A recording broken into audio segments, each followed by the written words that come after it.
바로님의 글을 열독하며 3년째 연애 중인 32살 미혼 여성입니다. 간단히 소개를 하자면 저는 사랑주의자인 것 같아요. 사랑만 있다면 못할 게 없는 거 아닌가? 이런 생각을 하는 스타일이죠. 그래서 상대의 의견을 잘 들으려고 하고 맞춰주기도 하고 애정 표현하길 좋아해요. 또 상대로부터 그런 애정 표현을 받아야 행복한 타입이고요. 그런데 남자친구는 저와는 좀 달라요. 아주 무뚝뚝하지는 않지만 연애에 있어서 표현도 좀 적은 편이고 평소 자신의 속마음을 잘 꺼내지 않고 스트레스를 많이 받을 땐 대화보단 혼자 있기를 좋아하죠. 다른 건 정말 다 괜찮고 잘 맞는데 이 사랑에 대한 부분이 잘 안 맞아요. 일주일에 한두 번 만나는데 그땐 정말 다시 없을 것처럼 좋다가도 일단 헤어지고 각자 집에 가고 나면 마치 냉각기처럼 연락이 없어요. 이 이유로 대화도 많이 하고 싸우기도 많이 하고 헤어지기도 했지만 이 부분은 해결이 안 되네요. 저는 남자친구에게 자꾸 애정도를 확인하고 싶어 하고 남자친구는 그걸 부담스러워하며 더 경직된 태도를 보이기도 하고요. 이런 식의 관계를 계속해도 괜찮을까요? 자기 시간을 좋아하는 사람인데 결혼해서도 괜찮을까 싶기도 하고요. 상대가 나를 100% 사랑한다는 믿음이나 신뢰가 없으니 작은 것에도 신경이 과민하게 된다고나 할까요? 서로 성향이 다르고 잘 맞지 않는다는 걸 알면서도 그냥 이해하며 짜증과 즐거움을 반복하는 이런 관계가 정말 맞는 건지 모르겠어요. Y양은 결혼을 망설이는 원인으로 남자친구의 애정 표현이 Y양보다 적다는 걸 꼽고 있어요. 그러면서 남자친구는 앞으로 애정 표현에 대해서는 크게 변하지 않을 것 같다고 말을 하는데 분명 애정 표현이 적은 남자와 연애를 한다는 건 서운하기도 하고 불안한 요소이기도 해요. 다만 Y양의 자기소개에 대해서 한번 생각해봐요. 저는 사랑주의자인 것 같아요. 물론 사랑주의자라는 것 자체가 나쁘다고 볼 수는 없죠. 각자의 취향이니까요. 다만 Y양이 사랑주의자라고 말을 하며 사랑만 있다면 못할 게 없는 거 아닌가요?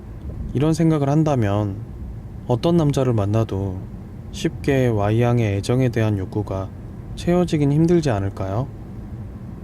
또한 자기 스스로도 사랑주의자라고 여기면서도 남자친구의 애정 표현에 대해 불만은 갖고 있지만 3년째 만나고 있다는 건 남자친구의 애정 표현이 Y양의 기준에 부족하긴 하지만 지나치게 적은 정도는 아니라는 거 아닐까요?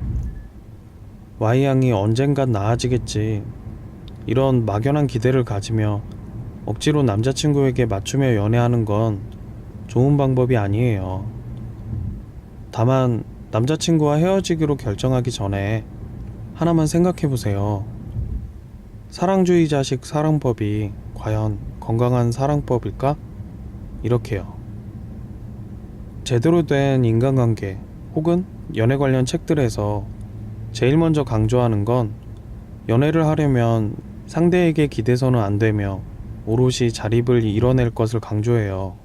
심지어 아들러는 문제 행동의 5단계 중에서 첫 번째를 칭찬 욕구로 꼽았어요. 사랑하는 연인에게 애정 표현을 받고 싶은 욕구는 자연스러운 욕구지만 이것이 지나치면 쉽게 트러블의 상황과 이어지는 거죠. Y양의 사례만 봐도 그렇지 않나요? 남자친구에게 좀 더 사랑받고 싶은 욕구 때문에 트러블이 생기고 심지어 이별까지 겪었잖아요.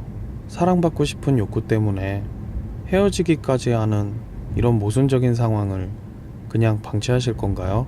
연애나 결혼을 2인 삼각에 비교하기도 해요. 연애를 잘하려면 서로 호흡을 맞추고 보폭을 맞춰야 한다는 말이죠. 둘 중에 한 명이 잠깐 스텝이 꼬이면 둘 다 우스꽝스러운 꼴을 하고 땅바닥에 처박히고 말아요.